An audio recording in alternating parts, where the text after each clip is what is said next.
spot his quarry easily. The sexy girl with a guy she didn't look particularly intimate with. A first date or perhaps just dancing together. He avoided girls with a group of female friends and girls who weren't having fun. He soon found his target.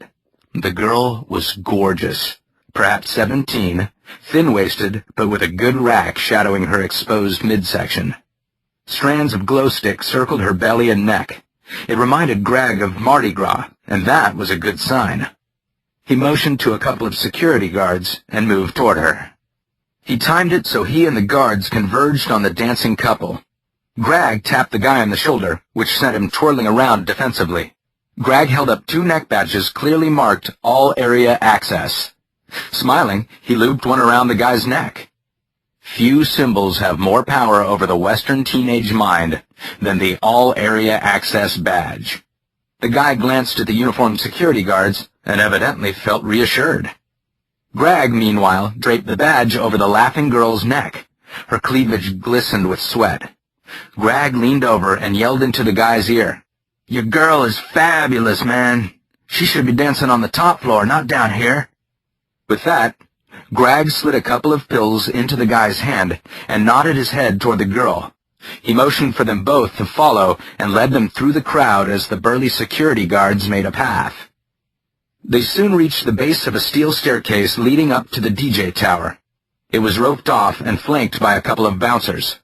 Greg leaned in close to one of the bouncers. "Tell me when she's taken a hit." The bouncer knew the drill. He watched poker-faced as the young guy popped what he probably thought was ecstasy into the girl's mouth. She washed it down with a swig of bottled water, laughed, then writhed with the pounding music. The bouncer nodded to Greg.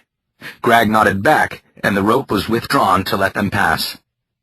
As the boy passed by Greg, Greg leaned into his ear.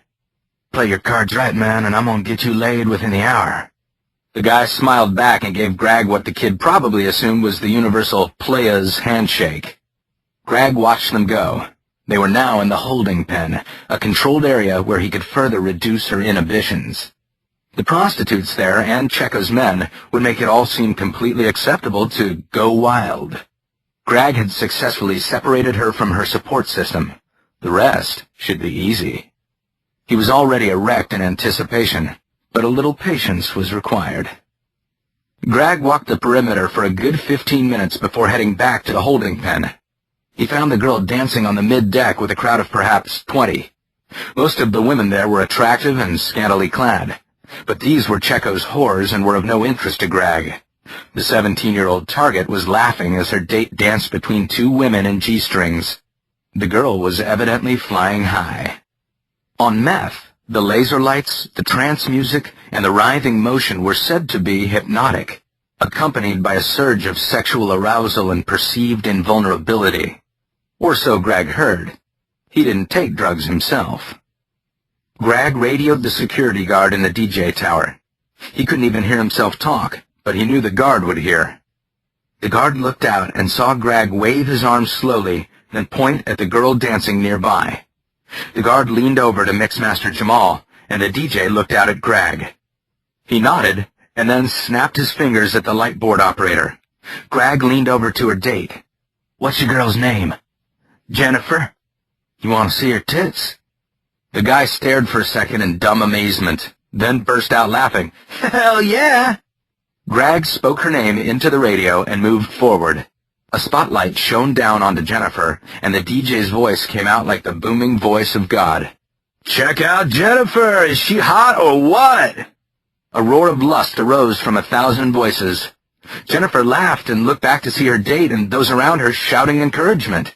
The DJ's voice. "Let me see you move, baby!" The pounding bass moved back in, and she moved seductively to it. The other dancers moved away, and the laser lights enshrined her on the platform. The crowd surged in anticipation. Her eyes became wild with her potent sexuality. Each rhythmic gyration of her hips made 1,000 guys howl. She was anonymous and powerful. But Greg was her new master. He looked back at Jennifer's date, smiled, and nodded to the DJ. The DJ's voice boomed down again. "Lose the top!"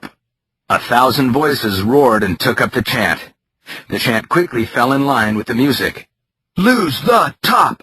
Lose the top!" Even the girls in the audience were cheering. Jennifer danced, soaking up the adoration. All eyes were on her body, screaming with lust. She was high enough that she didn't mind, and it seemed such a small thing to please them all. She first teased them by flashing her breasts, but that only drove the crowd wild for more. They knew they had her now. It was only a matter of wills. They took up the chant with renewed vigor. "Lose the top! Lose the top!" When she pulled her top off and danced, breasts jiggling free, the roar of joy rattled the walls. They motioned for her to toss her top down, and she dangled it above the outstretched hands of the lustful mob. Someone managed to grab it from her, and it was soon torn to pieces. Jennifer laughed and tugged at the all-area access badge around her neck. Girls around the room started flashing their breasts, sitting atop the shoulders of guys in the crowd. The DJ cranked up the music again, and the party moved on. But Greg moved in with one of Checo's men holding a digital video camera. Jennifer smiled as they filmed her dancing topless in front of 1,000 people. Her young, toned body glistened with sweat. Within a half hour, Jennifer was sitting on a sofa in the holding pen, sucking Greg off, while her date looked on in shock. But her date didn't stop them. Greg moaned while one of Checo's men videotaped her. He looked at Jennifer's date. "You're after me."